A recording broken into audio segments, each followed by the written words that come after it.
ایک تو بیٹے آپ میں سے جو بچے کتابیں پڑھتے ہیں نا، وہ آئندہ سے یہاں بیٹھیں، یہ ایک تبدیلی کر لیجئے، کیونکہ بچے زیادہ پڑھ لکھ گئے ہیں اور بات کو آسانی سے سمجھ سکتے ہیں۔ یہ بتائیے کہ آپ کی نشست کی جو ترتیب بدلی ہے یہ ٹھیک ہے؟ پہلے سے اچھی ہے یا پہلے والی کر دیں؟ یہ اچھی ہے، لوٹائیں؟ لوٹائیں؟ نہیں، لوٹانے کا مطلب واپس کرنا، پلٹنا۔ اچھا، تو کہانی ہے آج یا آج آپ نے پوچھنا ہے؟ کہانی ہے، اچھا، چلیے کہانی کیا سنائیں بیٹے آپ کو؟ دنیا میں ایک چیز ہے جس کا نام ہے سونا۔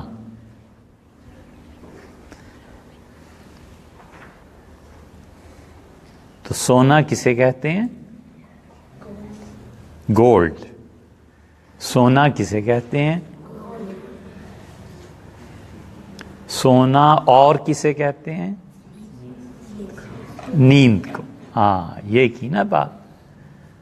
اچھا، تو نیند جو ہے وہ پوری تو ہونی چاہیے، لیکن یہ نیند بہن ہے موت کی۔ نیند اس لیے ہوتی ہے کہ تھک گئے ہیں اور آرام کریں، یا اس لیے ہوتی ہے کہ آرام کریں تاکہ مزید کام کریں؟ آپ بتائیے۔ نیند، جن بچوں نے کوئی کام نہیں کرنا نا زندگی میں، اور خام خواہ عمر برباد کرنی ہے، اپنا مستقبل برباد کرنا ہے، ان کے لیے بیٹے نیند یہ ہوتی ہے کہ آرام کریں بس۔ اور جن لوگوں نے کام کرنا ہوتا ہے ان کے لیے نیند ہوتی ہے آرام کریں تاکہ مزید کام کریں۔ فرق ہو گیا نا؟ بس آپ کی نیند ایسی ہونی چاہیے کہ نیند کریں تاکہ اٹھ کے مزید کام کریں، یہ نہیں ہے کہ سوئیں تاکہ آرام کریں۔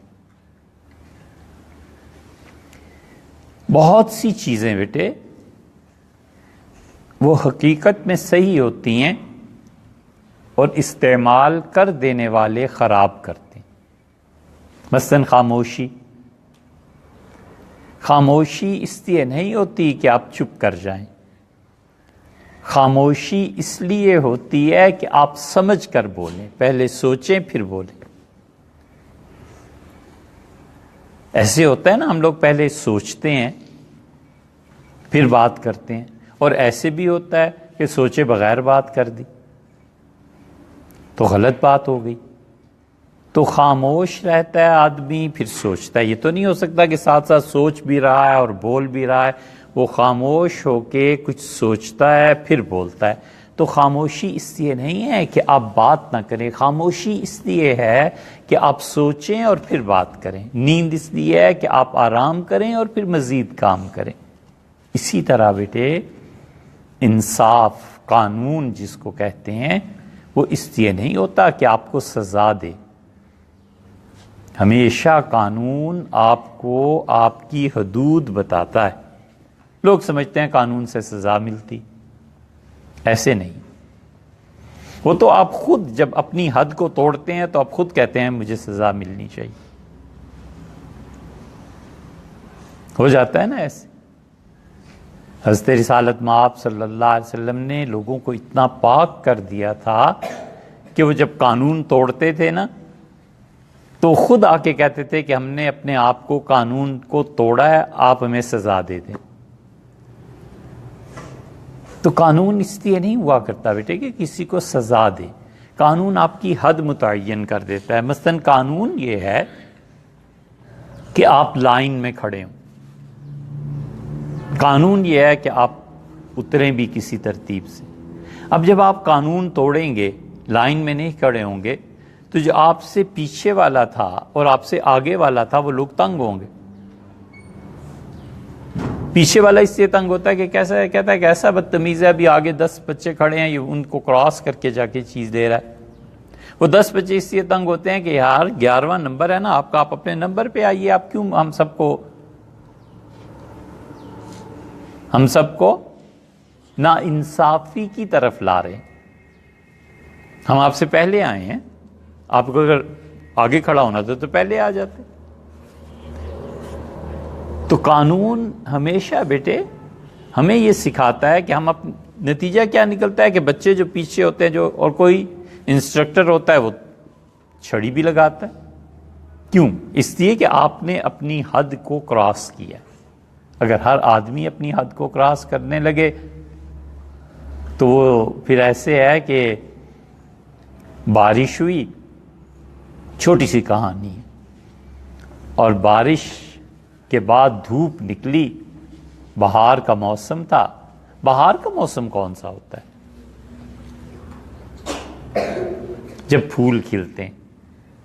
آج کل بہار کا موسم ہے، آپ دیکھتے ہیں شام کو یہاں پہ صبح صبح بھی کیسی خوشبو پھیلی ہوئی ہوتی ہے پھولوں کی، ہوتی ہے نا، بہت دھیمی، بہت اچھی خوشبو پھیلی ہوتی ہے۔ بہار کے موسم میں یہ ہوتا ہے۔ بہار کا موسم مارچ اپریل ہمارے یہاں آتا ہے۔ تو وہ بارش ہوئی، بارش کے بعد دھوپ نکلی، سردیوں کا موسم، سردیوں میں ویسے بھی آدمی کا جی چاہتا ہے دھوپ پہ بیٹھے، تو اس نے کیا کیا، چھتری لی اور ایسے گھمانے لگا۔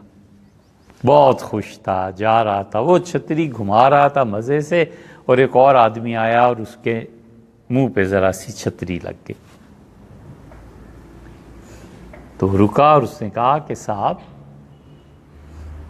آپ کون ہیں، کیا کر رہے ہیں؟ اس کا میں آزاد ہوں۔ اس نے کہا آپ عقل مند ہیں یا دیوانے ہیں؟ اس کا میں عقل مند ہوں۔ اس کا آپ کو پتہ ہونا چاہیے کہ آپ کی چھتری کی حد وہاں پر پہنچ کے ختم ہو جاتی ہے جہاں سے میرے چہرے کی حد شروع ہوتی۔ سمجھ آئی؟ یہی ہوتا ہے بیٹے قانون۔ اوہو، بات تو سونے کی ہو رہی تھی۔ ایک سونا یہ ہوتا ہے، اور ایک سونا کون سا ہوتا ہے؟ دھات، سونا، چاندی، یہ سب دھاتیں ہوتی ہیں نا، قیمتی پتھر۔ کچھ پتھر ایسے ہوتے ہیں جو بنیادی طور پہ پتھر ہوتے ہیں اور انہیں پیس کے ہم کھاتے ہیں۔ کون سا پتھر؟ کہیے نمک۔ نمک ایسا ہے، اسے پیس کے ہم کھاتے ہیں۔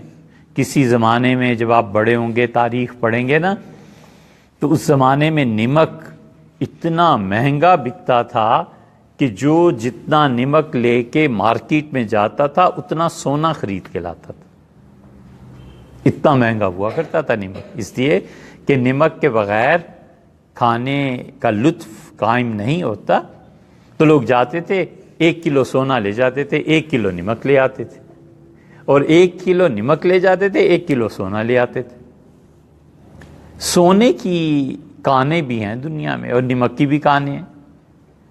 تو ہوا یہ بیٹے کہ سونا جمع کرنا انسانوں نے سیکھا، اور سونا جمع کرتے کرتے لوگوں نے آہستہ آہستہ یہ سوچا کہ ہم اس کی ایک ٹکیا بنا لیں۔ سونے کی ٹکیا ہوتی ہے، جیسے آپ نے ٹافی دیکھی ہے نا، ایک کمپنی ہے اس کی ٹافیز ہوتی ہیں چاکلیٹ کی۔ کون سی کمپنی ہے؟ اسٹرابر نہیں، کون سی کمپنی ہے؟ کیا پتہ نہیں، میں نہیں جانتا، یہ بھی نہیں جانتا۔ وہ بیٹے جیسے ایک پتا ہوتا ہے، اس میں کٹ لگے ہوئے ہوتے ہیں، اور وہ ہیں ملک، ڈیری ملک چونکہ عام طور پہ ملتی ہے نا، تو آپ کے تو کھانے کی عمر ہے، تو آپ جانتے ہیں ڈیری ملک کی اتنی چھوٹی چھوٹی ٹکیاں بنی ہوتی ہے، اسی طرح سونے کی ٹکیاں بناتے ہیں۔ ایک بوڑھا آدمی تھا، اس نے بہت سا سونا دیکھا اور گننے لگا کہ سونا کتنا ہے۔ اس نے اپنی جوانی سے ہی سونا جمع کرنا شروع کر دیا، اور اس نے سوچا کہ جب میں بوڑھا ہو جاؤں گا تو ایک بہت بڑا محل بناؤں گا، اس محل میں پھر میں ایک نہر لگاؤں گا، اس نہر کے ساتھ ساتھ ایک باغ ہوگا، اس باغ میں آم ہوں گے، اور آموں کے درخت ہم تو اچھی خاصی خوشی سے کھائیں گے۔ یہ سوچ کے اس نے سونا جمع کرنا شروع کی۔ ہر سال وہ تھوڑا سا سونا بچا لیتا تھا۔ آخر ایک دن محلے میں ڈاکہ پڑا، اور شور شرابہ جب ہوا، اٹھا اور جھانکا، اسے سب سے پہلے اپنے سونے کی فکر ہوئی کہ وہ ڈاکو آ گئے، کہ میرا سونا تو نہیں گم ہو جائے گا۔ تو اس نے اپنا ٹرنک کھولا، باکس کھولے، اور سونے کو چیک کیا، سارا سونا اپنی جگہ پہ موجود تھا، بڑا خوش ہوا۔ پھر اس نے سوچا کہ جو ڈاکو میرے ہمسائے میں ساتھ والے گھر میں سے چوری کر کے لے گئے ہیں، اگر یہ کسی دن میرے گھر آ گئے تو کیا ہوگا؟ اب بڑا پریشان ہوا، اور اس نے سونے کی چیزیں بنانی شروع کی۔ سونے کی ٹکیا، اسے سونے کی اینٹ کہتے ہیں، وہ لے گیا اور جا کر کہا سنار سے کہ آپ میرے لیے اس کا ایک گلاس بنا دیں۔ یہ بڑی دلچسپ کہانی ہے بیٹے۔ پچھلے زمانوں میں جب ڈاکے پڑتے تھے نا، تو لوگ سونے کے برتن بنا لیا کرتے تھے۔ سونے کے برتن بنا کر اس پہ کوئی اور دھات، جیسے تانبا ہے، جیسے کوئی اور چیز ہے، رنگ پھروا لیا کرتے تھے کالا۔ راستے میں جاتے تھے سفر پہ، چور جو ہوتے تھے انہیں تو نہیں پتہ چلتا تھا، تو وہ کہتے تھے اچھا پانی پینے کا گلاس ہے، اچھا یہ لوٹا ہے پاکیزگی کے لیے، تو وہ پھینک دیتے تھے کہ چلو یہ لوٹا رکھ لو، پانی کا گلاس رکھ لو، پلیٹ رکھ لو، اور باقی لوٹ کے لے جاتے تھے۔ یہ جب دوسرے شہر میں پہنچتا تھا تو وہاں پہ جا کے صرافہ بازار میں رنگ اترواتا تھا، اصلی سونا نکل آتا تھا۔ یہ بہت دنیا نے کیا ہے۔ بیت اللہ میں لوگ سونا لاتے تھے، اور سونے کے برتن بیت اللہ کی نظر کرتے تھے، اللہ کی نظر کرتے تھے۔ جب پاکستان بنا تو بہت سے لوگ انڈیا سے سونے کے لوٹے، سونے کے گلاس، سونے کی پلیٹ یہ لے کے بنوا کے لائے، اور اس کے اوپر کوئی اور چیز چڑھوا دی۔ تو یہ سونا لے کے چلا گیا، اور اس نے کہا کہ سونے کے پترے بنا دو۔ پترا کیا ہوتا ہے بیٹے؟ آپ نے کبھی دیکھا ہو تو ایک چیز ہوتی ہے ماتم۔ ماتم کس کو کہتے ہیں؟ کسی کی وفات پر دکھ کا اظہار کرنا۔ وہ 3 دن ہے بس۔ جس دن کسی کا انتقال ہوا، اس سے اگلے دن، اور اس سے اگلے دن، بس۔ اور جب آپ نے جنازہ پڑھ دیا، پھر آپ کے لیے کوئی ماتم نہیں ہے، اس گھر میں جانا بھی نہیں ہے، تعزیت کے لیے بھی نہیں جانا۔ تعزیت بھی ایک ہی بار ہوتی ہے، جب آپ جاتے ہیں اور جنازہ پڑھ دیتے ہیں، جنازے کے بعد چھٹی، اپنے گھروں کو جاؤ اور دنیا کا کام نبیڑو۔ یہ نہیں ہوا کرتا بیٹے، یہ ہم اہل السنہ کے ہاں یہی مسئلہ ہے۔ اہل تشیع کے ہاں، شیعہ کے ہاں باقاعدہ ماتم کرنا، کئی دن تک جاتے رہنا، اور اس ماتم پہ لوگوں کو رلانا، کہ ہمارے یہاں نہیں ہے، غلط بات ہے۔ جنازہ پڑھ لیا، تعزیت ہو گئی، اب کام کرو۔ جا کے اگر آپ زخم کو کھرچتے رہیں گے، ہر روز اس کی تعزیت کرتے رہیں گے، وہ بیچارہ پریشان ہوگا نا۔ اس کے زخم کو مندمل ہونے دیجیے۔ مندمل کسے کہتے ہیں؟ یہ جو کتابیں پڑھتے ہو نا، یہ دیکھنا اندمال یہ کیا لفظ ہے، ٹھیک ہے بیٹے؟ اور بتائیے گا کل ہم جب بیٹھیں گے صبح انشاءاللہ۔ تو ماتم میں شیعہ کبھی کبھی علم بلند کرتے ہیں، علم کہتے ہیں جھنڈے کو، اور اس کے ساتھ کوئی ایسا ہاتھ بنا ہوا ہوتا ہے نا، یہ ہوتا ہے پترا۔ ہمارے نزدیک یہ سب چیزیں جائز نہیں بیٹے، کبھی بھی ایسے نہیں کرتے۔ اللہ کی چیز تھی، اللہ نے واپس لے لی، بس اتنی بات ہے۔ اس کی کیا حکمت تھی، کیا مصلحت تھی، یہ خدا جانتا ہے۔ تو پترے بناتے تھے، پترے اب بھی بنتے ہیں، اب چاندی کے بنتے ہیں۔ تو اس نے کہا کہ ایک پترا بنا دو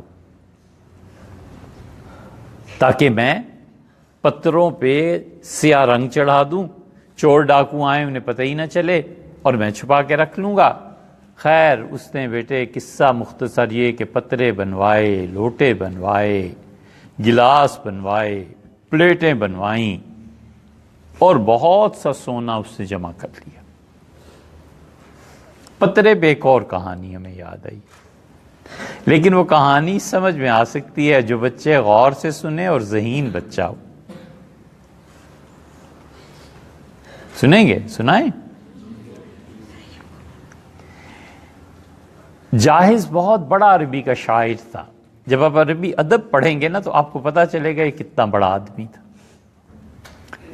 اور بیٹے جتنی بھی بدصورتی کی علامتیں کوئی دنیا میں گن سکے سب اس کو تھی۔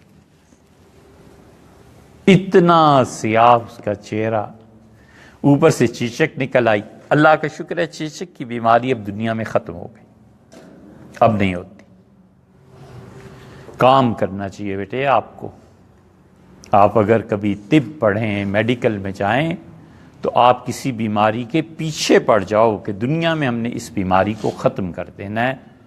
چیچک آج سے 60-70 سال پہلے دنیا میں ختم ہو گئی۔ وہ چیچک جو ہوتی ہے نا، وہ ماتا کے داغ یہ کہلاتے تھے۔ جگر مراد آبادی کو آپ پڑھیں اردو ادب میں، آپ ان کی تصویر دیکھیں گے تو ان کے چہرے پہ تھے داغ۔ تو جاحظ کو چیچک ہو گئی، یا اللہ وہ اور بدصورت ہو گیا۔ اس کی موت پتہ ہے کیسے واقعی؟ وہ اتنا ٹھگنا سا تو تھا، کتابیں پڑھتا رہتا تھا بیٹھ کے، اور کتابیں پڑھتے پڑھتے ایک پہ دوسری، دوسرے پہ تیسری، چوتھی، پانچویں ایسے رکھتا جاتا تھا نا۔ تو ایک دن بیٹھا پڑھ رہا تھا، اور کبڑا بھی تھا، ایسے جھک کے تو وہ چلتا تھا۔ ایک دن وہ بیٹھا ہوا کوئی کتاب پڑھ رہا تھا، ساری کتابیں اس پہ گر گئیں اور دب کے وہیں مر گیا۔ چیختا رہا، کوئی کمرے میں ہی نہیں تھا۔ جاحظ بہت عربوں کا استاد۔ جاحظ کے پاس ایک عورت آئی، دروازہ کھٹکھٹایا، اور جاحظ اتنے موٹے موٹے ہونٹ، جو دیکھتا تھا پریشان ہو جاتا تھا کہ کیسا بچہ، کیسا آدمی۔ اس عورت نے کہا، اشارہ کیا کہ ادھر آؤ۔ جاحظ خود دکھتا ہے، میں چل پڑا۔ میں نے اس سے گلی میں پوچھا کدھر جانا ہے؟ مطلب چپ رہو۔ اشارہ کیا کہ میرے پیچھے پیچھے آؤ۔ میں حیران کہ مجھے کدھر لے جا رہی ہے۔ گلیوں سے، بازاروں سے گزرتے گزرتے ایک دکان پر پہنچی، اور وہ سنار جو تھا جانتا تھا مجھے، سارا شہر ہی جانتا تھا۔ تو اس نے کہا اس جیسا، عورت بولی اور اس نے کہا اس جیسا، اور پھر مجھے اشارہ کیا چلے جاؤ۔ جاحظ کہتا ہے تھوڑی دیر وہ عورت رکی، دکاندار سے کچھ باتیں کی اور چل پڑی۔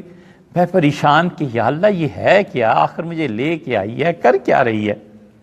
تو میں نے سنار سے ہاتھ ملایا اس کے جائے پیچھے، اور اس سے کہا کہ کیا مسئلہ ہے، یہ کیا کیا ہے اس نے؟ اس نے کہا یہ میرے پاس آئی تھی اور کہنے لگی کہ ایک پترا بنا دو، اور سونا بھی لے آئی۔ سونے سے اسے میں نے پترا بنا کے دیا، تو پترا چھوٹا سا تھا، اس سے کہا بڑا پترا بناؤ، تو میں نے بڑا پترا بنا دیا۔ اب پھر آئی تیسری بار تو کہنے لگی اس پہ شیطان کا منہ بناؤ۔ میں نے کہا شیطان کا چہرہ کیسا ہوتا ہے، کیا کرنا ہے تم نے؟ اس نے کہا شیطان کا چہرہ بناؤ، میں نے اسے زمین پہ رکھ کے اس پہ جوتے مارنے۔ میں نے کہا تمہیں کیا ہو گیا؟ اس سے کہا میں بیمار ہوئی تو میں نے، شیطان مجھے تنگ کرتا تھا، روز آ کے سو رہی ہوں تو اٹھا دیتا تھا۔ میں نے کہا میں اگر ٹھیک ہوئی نا تو پھر میں تم سے ملوں گی، تو اب میں ٹھیک ہو گئی ہوں، اب میں صحت مند ہوں۔ تو میں نے کہا میں نے تو شیطان دیکھا نہیں کبھی، تو اس کے چہرہ کیسا ہوتا ہے؟ اس سے کہا ٹھہرو، اور پھر تمہیں لے کے آئی اور اس سے کہا اس جیسا۔ سمجھ آئی؟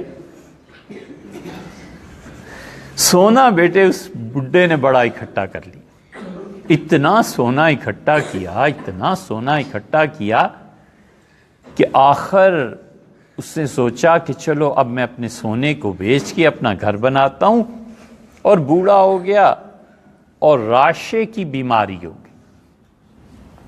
راشا جو ہوتا ہے بیٹے، وہ بیماری اصل میں یہ ہوتی ہے کہ دماغ جسم کے مختلف حصوں کو کنٹرول کرنا چھوڑ دیتا ہے۔ دماغ ہاتھ کو حکم دیتا ہے کہ رک جاؤ، اور ہاتھ رکتا نہیں ہے، وہ ہلتا رہتا ہے ایسے۔ دیکھا نا آپ نے کبھی بوڑھے آدمیوں کو، ان پر راشا طاری ہو جاتا ہے نا، بعضوں کے سر پہ راشا طاری ہو جاتا ہے، سر ہر وقت ہلتا رہتا ہے، ٹھیک ہے۔ اب اس پہ راشا طاری ہو جاتا تھا۔ اس نے ایک دن سارے باکس اپنے کھولے اور اس نے کہا کہ سونا جتنا ہے یہ جمع کرتا ہوں، اور کسی سنار کو بلاؤں گا اور اس سے کہوں گا کہ بھئی یہ میں بیچتا ہوں اور مجھے پیسے دے دو، اور پیسوں سے میں اپنی کوٹھی بناؤں گا۔ ایک باکس کھولا اور اس میں سے سونے کی اینٹیں نکال کے جب کمرے میں رکھی تو اس نے دیکھا اس میں تھوڑا سا سونے کا چورا رہ گیا۔ اب وہ حیران ہوا، اس نے کہا اچھا اس کا مطلب ہے اینٹیں جو تھیں تھوڑے تھوڑے کنارے ٹوٹ گئے ہیں، کیونکہ میں روز جو انہیں اٹھاتا رکھتا پلٹتا الٹتا پلٹتا رہا تو یہ ہوگی۔ اب دوسرا باکس اس نے کھولا، تیسرا کھولا، 50 کے قریب باکس تھے۔ اب وہ آہستہ آہستہ ہفتے بھر میں بہت چورا جمع ہو گیا۔ اس نے کہا کہ اب یہ چورا جو ہے ایک جگہ جمع کر لوں، اور اس چورے کے ساتھ ساتھ اصل جو ہے یہ بھی میں لے جاؤں۔ تو ہوا یہ کہ وہ ایک سنار کے پاس گیا، ایک ہاتھ میں پوٹلی اٹھائی ہوئی، اور اس نے سنار نے دیکھا کہ بڑے میاں داخل ہوئے ہیں، اور اس نے کہا کہ ارے بڈھے کیا کام ہے تمہیں؟ تو اس نے کہا کہ صاحب میں آیا ہوں اور آپ میرے ساتھ چلیں، اور میرے گھر میں بہت سونا پڑا ہوا ہے، اور آپ سونے کو خرید کے پیسے دیں، میں کوٹھی بناؤں گا۔ اس نے کہا بابا واپس جاؤ، سیڑھی سے نیچے اترو، اور میری دکان میں کوئی جھاڑو نہیں ہے۔ وہ سوچتا رہا، اس نے کہا میں نے تو تم سے جھاڑو کا کہا بھی نہیں،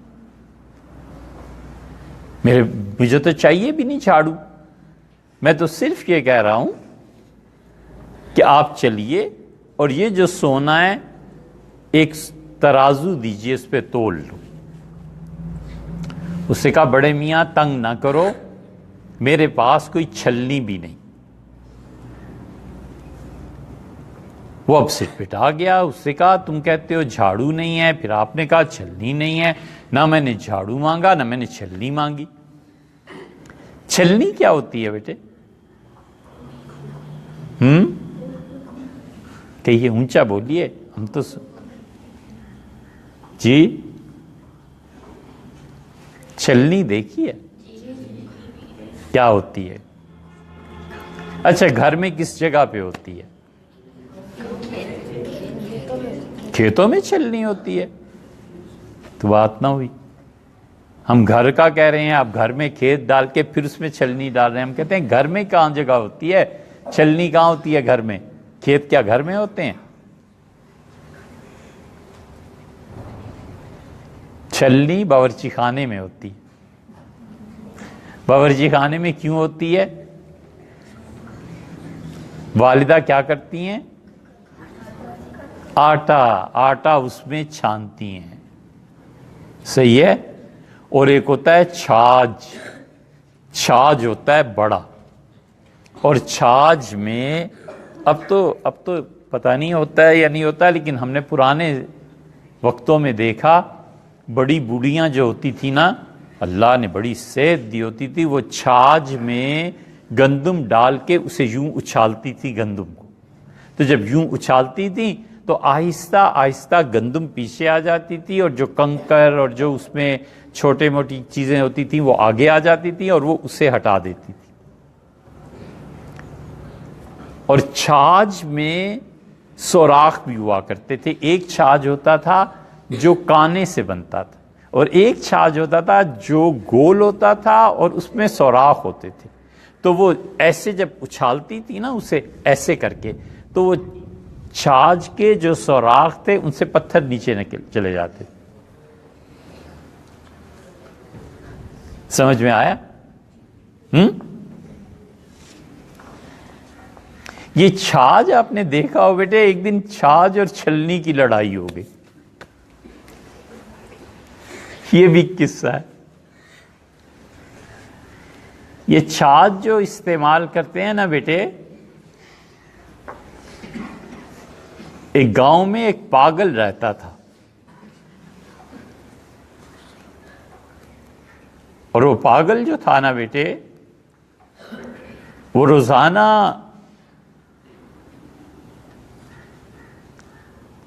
کہتا تھا مجھے پیاس لگی ہے. لوگ کہتے تھے کہ اگر تمہیں پیاس لگی ہے تو گاؤں میں چشمہ ہے، جا کر پانی پی لو. تو وہ روز جاتا تھا پانی پینے کے لیے، اور شام کو پھر آ کے کہتا تھا مجھے پیاس لگی ہے، میں مر جاؤں گا. تو لوگ اسے پکڑ کے زمین پہ لٹا کے اس کے منہ میں پانی ڈال دیتے تھے. وہ بیٹے چشمے پہ بیٹھ کے بھی سیراب نہیں ہوتا تھا، وہ چشمے پہ بیٹھ کے بھی پیاسا رہتا تھا. پتہ ہے کیوں؟ اسے گھر سے کیا لے کے جانا چاہیے تھا تاکہ وہ پانی پیتا؟ گلاس، کٹورا. وہ پاگل تھا نا، گھر سے چھاج لے کے جاتا تھا اور سارا دن بیٹھ کے پانی میں چھاج ڈال کے اوپر اٹھا لیتا تھا کہ پیوں، اور چھاج سے پانی نیچے چلا جاتا تھا. بیٹے دنیا میں بہت سے ہم جیسے لوگ جو ہیں نا، وہ نیکی اچھائی تقوی اس کے گانے گاتے رہتے ہیں، تسبیح پڑھتے رہتے ہیں، اور حقیقت میں وہ اللہ کے ہاں جب پہنچیں گے تو پتہ چلے گا کہ ساری نیکیوں کے لیے جو برتن چاہیے تھا نا، وہ برتن گلاس کی بجائے ہم نے چھاج رکھا ہوا تھا. اللہ اسی کو کہتا ہے قُلْ هَلْ نُنَبِّئُكُمْ بِالْأَخْسَرِينَ أَعْمَالًا. آپ ان سے پوچھیں کہ زندگی میں سب سے زیادہ ٹوٹا نقصان کس آدمی نے اٹھایا؟ الَّذِينَ ضَلَّ سَعْيُهُمْ، جن کی زندگی کی ساری نیکیاں میں نے ختم کر دی. کل کیسی شدید آندھی آئی تھی نا، بہت دھول اڑ رہی تھی. ہم گاڑی چلا رہے تھے تو کسی نے ہم سے کہا کہ اس میں جو سوراخ ہے نا ان میں سے مٹی اندر آ رہی ہے، تو آپ اس پہ ڈاٹس لگوا دیجئے تاکہ مٹی اندر نہ آئے. تو ہمیں بار بار یہ بات یاد آتی رہی کہ ظل سعیہم فی الحیات الدنیا، ان کی زندگی کی ساری نیکیاں ہبا منصورہ ایسے اڑا دیں گے جیسے آندھی اور ہوا خاک کو اڑا دیتی۔ ہم یحسبون انہم یحسنون صنعا، اور وہ سمجھتے رہے کہ وہ زندگی میں بڑا اچھا کام کر رہے تھے۔ اس لیے بیٹے برتن صحیح لے کے جانا چاہیے، اور برتن میں سوراخ ہونے چاہیے یا پیندہ ہونا چاہیے، یہ آپ کو سوچنا چاہیے۔ اور برتن پاک بھی ہے یا نہیں۔ دنیا میں کوئی شخص بیٹے برتن نہیں بناتا، برتن آدمی کو خود ہی لے کے جانا ہوتا ہے۔ جو آدمی اپنے محبوب کے سامنے برتن کو اوندھا کر دے، اسے کبھی بھی زندگی میں دونوں جہانوں میں چین نہیں ملتا۔ اپنے برتن پہ غور کرو، یہ کبھی سنو گے تو تمہیں سمجھ میں آئے گی کہ کیا بات ہے۔ تو چھاج اور چھلنی میں لڑائی ہو گئی۔ چھاج نے کہا چھلنی سے کہ تو بہت ہی خراب ہے، تجھ میں تو نہ کوئی دودھ پی سکتا ہے، نہ پانی پی سکتا ہے، نہ تجھ میں کھانا ڈال کے کھایا جا سکتا ہے، تجھ میں تو کتنے چھید ہیں۔ تو چھلنی نے جواب دیا، اس نے کہا اپنے آپ پہ بھی نظر کرو، تم میں مجھ سے زیادہ چھید ہیں۔ ایسے ہی ہوتا ہے۔ تو جب ہم دوسروں کو کہتے ہیں نا تم یہ غلط یہ غلط یہ غلط، اپنے پہ بھی غور کر لینا چاہیے کہ کہیں یہ ایسے تو نہیں کہ یہ چھلنی ہے اور میں چھاج ہوں۔ سب سے برا چھاج ہوا ہے بیٹے کل حل الذین، جن کی زندگی سب بربادی ہے، وہم یحسبون انہم یحسنون صنعا، اور وہ سمجھتے رہے کہ وہ کوئی اچھا کام کر رہے ہیں۔ ہم قیامت کے دن ان کے اعمال کی کوئی ویلیو نہیں، کچھ نہیں ہے۔ اس لیے بیٹے جب تک موت ایمان پہ نہ آئے نا، اور ان میں سے بھی ایمان کے دعوے کے باوجود اس عقیدے پہ جو خود اللہ کا عقیدہ ہے، کچھ نہیں ہے۔ ہمیشہ بیٹے جو لوگ دنیا سے ایمان لے کے گزر گئے نا، ان کے پیچھے چلنا چاہیے۔ ہمارے استاد بخاری شریف پڑھا رہے تھے، ہمیں اس دن انہوں نے کہا من سن منکم، تم میں سے جو چلنا چاہے اسے چاہیے کہ ان کے نقش قدم پہ چلے جو دنیا سے گزر گئے۔ فإن الحی، آدمی جب تک زندہ رہتا ہے، لا تؤمن علیہ الفتنہ، آزمائش کا وجود قائم رہتا ہے، آزمائش قائم رہتی ہے۔ کوئی پتہ نہیں بیٹے جو آج قرآن پڑھ اور پڑھا رہا ہے ولیعوذ باللہ صبح تک مرتد ہو جائے، اور کوئی پتہ نہیں بیٹے جو ابھی کافر ہے وہ 1 سال کے بعد آپ کو قرآن کا درس دیں گے، کچھ پتہ نہیں، اللہ کے فیصلے ہیں۔ تو وہ بوڑھا آدمی، اسے سنار نے کہا کہ میرے پاس چھلنی نہیں ہے، اور بڑا پریشان ہوا۔ اس نے کہا میں کہہ رہا ہوں کہ آؤ اور سونا خرید لو، میں اپنی کوٹھی بناؤں، اور آپ کہہ رہے ہیں کہ میرے پاس جھاڑو نہیں ہے۔ پھر میں نے دوبارہ کہا تو آپ کہتے ہیں میرے پاس چھلنی بھی نہیں ہے۔ یہ کیا مسئلہ ہے؟ تمہارا دماغ درست ہے؟ دکان میں بیٹھے ہوئے، سونے کی دکان ہے، نہ میں نے جھاڑو کی بات کی نہ چھلنی کی بات کی، آپ کیا کہہ رہے ہیں؟ یہ 2 باتیں سنار نے آنے والے بوڑھے راشے کے مریض سے کیوں کہیں؟ یہ بات آئندہ کریں، ٹھیک ہے بیٹے؟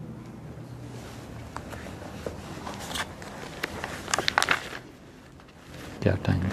وہ ہم نے آپ سے کہا تھا نا کہ میں گورے کو دکھاؤں گا، وہ آئیں گے امریکہ سے، تو یہ بیٹھے ہیں دیکھ لو۔